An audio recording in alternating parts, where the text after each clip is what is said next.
করে শুনবেন জারিয়া কাকে বলে, সাদকায়ে জারিয়া কাকে বলে, কিভাবে ওনারা সাদকায়ে জারিয়া করেছিলেন। আমি আপনাদের শুধু খালি টিপটা দিচ্ছি।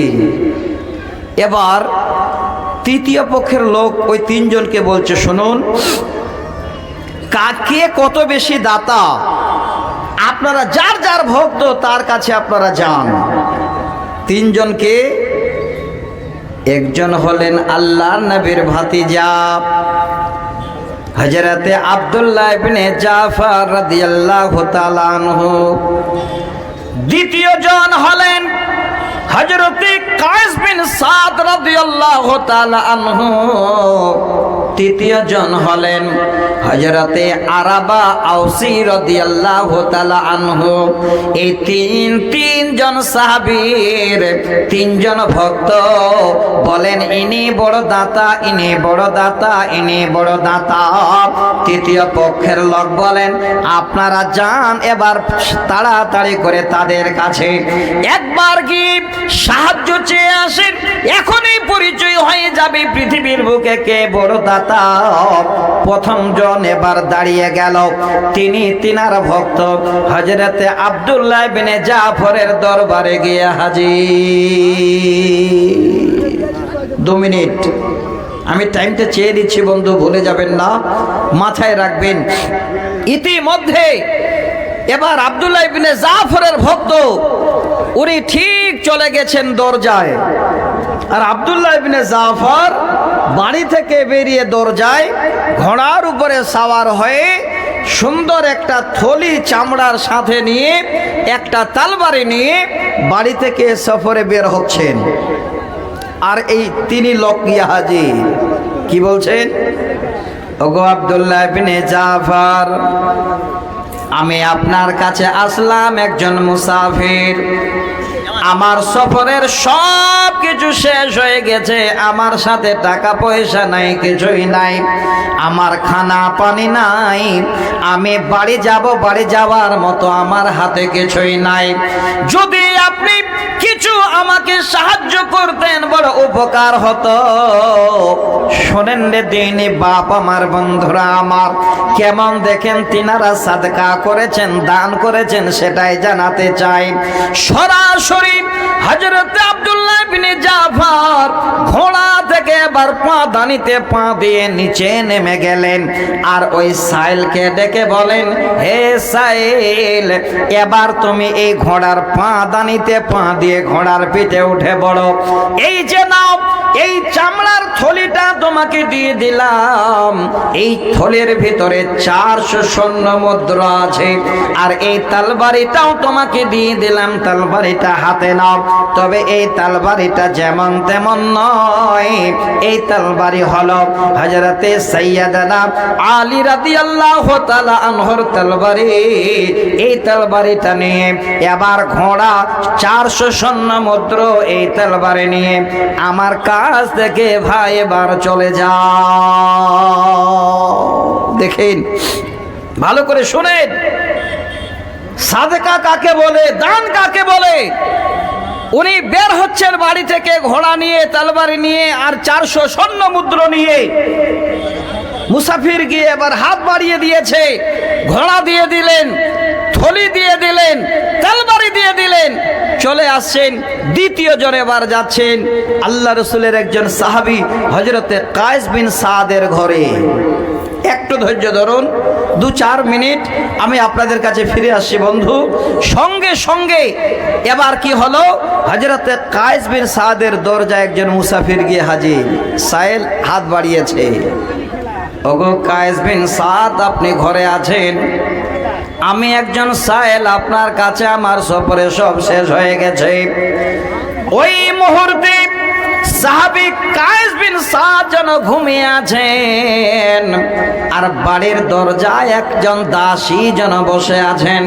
দাসী বলছেন, ওরে সাইল, এখন বর্তমানে কায়েস বিন সাদ তিনি ঘুমিয়ে আছেন, ওনাকে এখন চেতন করা যাবে না, এই যে দেখো আমার কাছে একটা চামড়ার থলি আছে, সেখানে 700 স্বর্ণ মুদ্রা আছে, এই থলিটা দিয়ে দিলাম, তুমি নিয়ে যাও। আর বাইরের দিকে অনেকগুলো উট বাঁধানো আছে, যে উটটাই তোমার পছন্দ হবে তুমি খুলে নিয়ে চলে যাও। দেখেন ভালো করে, এবার মালিক ঘুমিয়ে আছেন, দাসী মালিককে না জাগিয়ে 700 স্বর্ণ মুদ্রার একটা থলি দিয়ে দিলেন, ইচ্ছা মতো একটা উট নিয়ে যাওয়ার অর্ডার দিয়ে দিলেন। এবার তিনি চলে গেলেন। কিছুক্ষণ পরে হযরতে কায়েস বিন সাদ চেতন পেয়ে গেছেন, তাড়াতাড়ি দাসে গিয়ে জানালেন, বলেন ওগো কায়েস বিন সাদ, একজন সাইল এসেছিল, আপনাকে না জাগিয়ে আমি তাকে এই চামড়ার থলি 700 মুদ্রা দিয়ে দিয়েছি, একটা ইচ্ছা মতো উট নিয়ে যেতে বলেছি। এবার কায়েস বিন সাদ বলছেন যে হায় হায়, আমাকে কেন জাগাওনি? যদি আমাকে জাগাতে, জানি না এই দেওয়াতে তার হবে কি হবে না, আমি আরো তাকে বেশি করে দিতাম। দেখেন কিভাবে তিনারা দান করেছেন, সাদকা করেছেন। তৃতীয় জনের কথা শোনাচ্ছি, একটু আসতে ভাইজান, পিছনে একটু আসতে। তৃতীয় জনের কথা বলছি। তিনি এবার সাইল হয়ে চলে গেছেন হযরতে আরাবা আউসী রাদিয়াল্লাহু তাআলা আনহুর কাছে। তিনি অন্ধ সাহাবী, দেখতে পান না, বাড়িতে কিছুই নেই, বয়স হয়ে গেছে। উনি 2 জন গোলাম শুধু কাছে রেখেছেন, বাদ বাকি সব আল্লাহর রাস্তায় দিয়ে দিয়েছেন। 2 জন গোলামের ঘাড়ে হাত দিয়ে নামাজের টাইম হয়েছে, বের হচ্ছেন। এবার সাইল গিয়ে হাজির, গিয়ে বলেন ওগো আরাবা আউসী, আমার যেন রাস্তার খরচ সব ফুরিয়ে গেছে, আমি বিপদে পড়ে গেছি, বাড়ি যেতে পারি না, তাই আপনার কাছে আসলাম, যদি কিছু থাকে তো আমাকে সাহায্য করুন, দান করুন। সুবহানাল্লাহ। আরাবা আউসী বলছেন, আমি আওয়াজ শোনার পরে সঙ্গে সঙ্গে 2 জন গোলামের ঘাড় থেকে হাত দুটো নামিয়ে নিলাম, ডান হাতটার উপরে বাম হাতটা এভাবে করে মারলাম, আর বললাম, হে সাইল, আমার বাড়িতে দিবার মতো কিছুই নাই, এই 2টো গোলাম আমার সাহারা, আমি মসজিদে যাই আর আসি, তুমি যেহেতু আমার কাছে হাত বাড়িয়েছ, এই গোলাম 2টো তোমাকে দিয়ে দিচ্ছি না। এবার সাইল বলছেন, ওগো আরাবা আউসী, আপনি যদি গোলাম দিয়ে দিন, আপনি কি করে মসজিদে যাবেন আসবেন? বলে বাবা, তোমার সেটা চিন্তা করার প্রয়োজন নেই। বলে না, গোলাম নেব না। সঙ্গে আরাবা আউসী বলছেন, তুমি যদি গোলাম 2টো না নাও, আমি আল্লাহর রাস্তায় তাদের আজাদ করে দেব। এবার বলো, তুমি নিলেও ভালো, না নিলেও ভালো, যদি নাও তাহলে আল্লাহর রাস্তায় তুমি আজাদ করে দাও, আমার কিছু করার নাই। গোলাম 2টো দিয়ে দিলেন, গোলাম দিয়ে দিলেন। এবার আদায় তো আসবে, এই জন্য তো আসছি।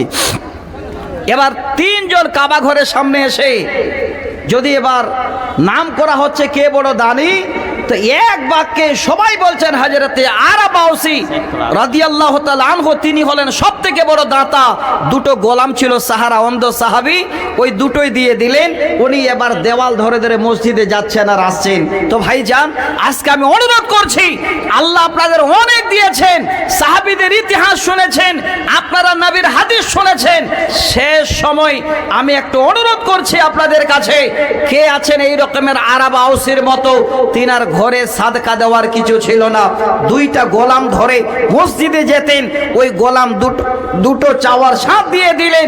এই রকমের দিলটা বড় করে, মনটা বড় করে, কিয়ামতের দিনে যেন তার বিনিময় আপনারা পান, মরে যাওয়ার পরে যেন তার জীবন আপনার অবশ্যই ধন্য হয়, এই সাদকার বিনিময় আপনারা কবরে পান।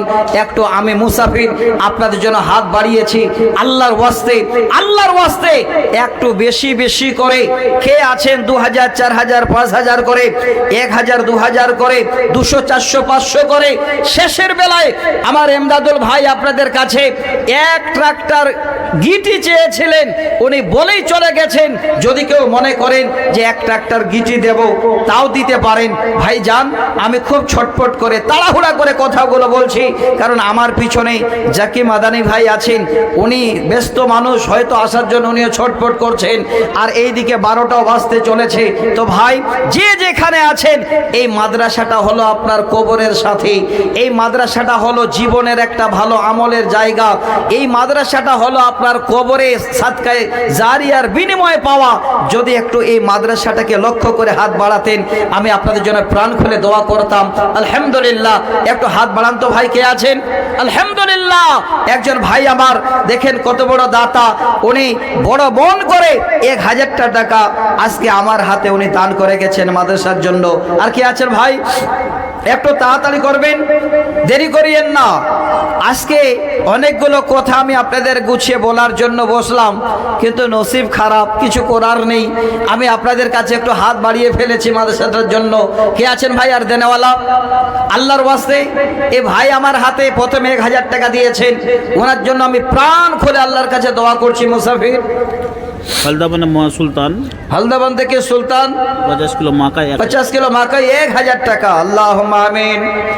ইয়া হাইয়্যু ইয়া কাইয়্যুম বিরহমাতিকা নাস্তাগীস। হলদাবান হতে আল্লাহ সুলতান ভাই ছিল, মাজননে নাই ফেরে তাই খবর দিল। 50 কিলো মাকাই আল্লাহ 1000 দান, এই দান কবুল করো তুমি রহমান। আরো একজন ভাই আমার এখানেতে ছিল, আরাবা আউসি সাহাবীর যেন ইতিহাস শুনিল। বড় দাতা আসে আল্লাহ 1000 দান, এই দান কবুল করো তুমি রহমান। আশা ভাই জানের আল্লাহ পূরণ করিবে, সুখে ও শান্তিতে আল্লাহ দুনিয়াতে রাখিবে।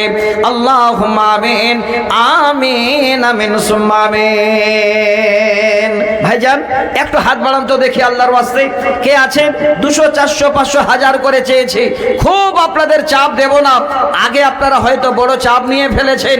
আমি আপনাদের কাছে একটু অনুরোধ করছি, যারা মাদ্রাসার দরদি ভাবছেন আল্লাহ এই মাদ্রাসাটা আমাদের পয়সা দিয়ে চলছে, আমাদের এই বাচ্চা বাচ্চারা পড়াশোনা করছে, আমরা হাত বাড়িয়ে দিলে এর বিনিময়ে আমরাই কবরে পাবো, এই রকমের যাদের আশা আকাঙ্ক্ষা আছে, আপনারা একটু 500 1000 2000 করে নিয়ে একটু দাঁড় হন তো ভাই।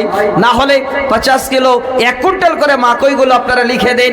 আলহামদুলিল্লাহ, কোন একটা জমিন বাদ নেই যে আপনাদের মানে মাকই লাগানো নাই। এত মাকই আল্লাহ দিয়েছে আপনাদের অঞ্চলে, আপনাদের এরিয়াতে। আল্লাহর কাছে দোয়া করি আল্লাহ সকল ভাইরা বাপ জানেরা আমার এই মাকই খেতিতে আল্লাহ যেন একটা মোটা অঙ্কের দাম পান, আল্লাহ ঝড় বৃষ্টিতে নষ্ট না হয়, আল্লাহ তাদের মাকইতে আল্লাহ বরকত দিয়ে সমস্ত আল্লাহ আহল পরিবারের আল্লাহ তুমি একটা হালাল উপার্জন একটা খোরাক আল্লাহ তুমি তাদের জন্য বানিয়ে দিও। তো ভাইজান আসেন দেখি, যারা মাকই দেবেন 50 কিলো, যারা টাকা দেবেন 500 1000 করে, একটু শেষের বেলায় দাঁড় হন। আল্লাহর ওয়াস্তে আমি আপনাদের কাছে অনুরোধ করছি, আল্লাহ রাসূলের সাহাবীদের জীবনকে একটু স্মরণ করুন। একবার দেখেন, একজন দাঁড়ালেন, ঘোড়া থলি 400 স্বর্ণ মুদ্র তলবারি দিয়ে দিলেন। একজনের ঘরে গেলেন, একজন দাসী এতগুলো দেওয়ার পরে মন ভরেনি, বলছে আমি চেতন পেলে আরো বেশি দিতাম। আবার আরাবা আউসি রাদিয়াল্লাহু তাআলা আনহু তিনি বলছেন যে আমি 2টো গোলাম নিয়ে চলতাম আর আমার বাড়িতে কিছু নেই, যখন সাইল এসে হাত বাড়ালো সেই গোলাম 2টো আমি দিয়ে দিলাম। তো ভাইজান আজকে আল্লাহ আপনাদের আমাদের অনেক ভালো রেখেছেন। একটু আল্লাহর ওয়াস্তে আরাবা আউসি রাদিয়াল্লাহু তাআলা আনহু তিনাকে একবার স্মরণ করে একটু হাত বাড়ান তো ভাই, যে সাহাবীরা যদি এই রকমের দান করেছেন তো আমরা আজকে সে নবীর উম্মত, আমরা কেন পারবো না? একটু হাত বাড়িয়ে দিয়ে 500 1000 250 করে একটু দিন আপনারা। আর ছোট্ট একটা ছেলে 50 টাকা দিল, গাজলুর রহমান এবং স্ত্রীর নামে 100 কিলো। আলহামদুলিল্লাহ, হালদাবান থেকে গাজলুর রহমান বিন আব্দুর রহমান উনি দিলেন 1 কুইন্টাল মাকই। আল্লাহুম্মা আমিন। ইয়া হাইয়্যু ইয়া কাইয়্যুম বিরহমাতিকা নাস্তাগীস। ওহে বারে দোয়া করি তোমারও